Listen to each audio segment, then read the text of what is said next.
Ito ay may negatibong epekto sa PPP, Peso Purchasing Power o kakayahan ng piso na bumili ng isang kalakal.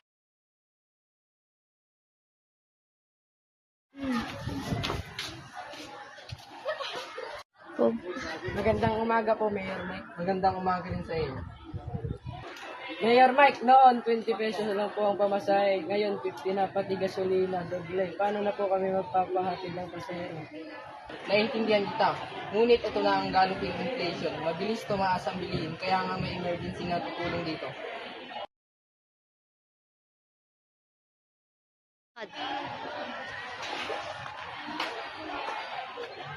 Magandang umaga po, Mayor. Magandang umaga rin sa iyo. Noong panahon ni Mayor Polygon, stagflation pa lang. Dahan-dahan, ngayon kahit gulay hindi mabenta sa murang halaga dahil mahal ang patagal. Magandang araw, Mayora. Magandang araw din sa'yo. Kaninang umaga, 20 pesos lang ang tinatay. Ngayon ay 50 na. Hyperinflation na raw. Paano na kami makakabili?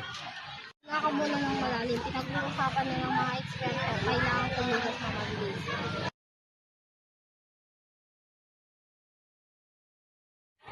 Ang inflation ay may dalawang uri ng epekto. Ito ang demand pull at cost push. Ang demand pull ay nagaganap kapag nagkakaroon ng paglaki sa pagkonsumo ng kalakal, ngunit walang katumbas na paglaki sa pagkonsumo. Cost push. Nagaganap ito kapag lumalaki ang gastos sa produksyon ngunit walang paglaki sa kabuuang supply. Inflation rate. Ito ay tumutukoy sa antas ng pagbabago sa presyo ng mga bilihin.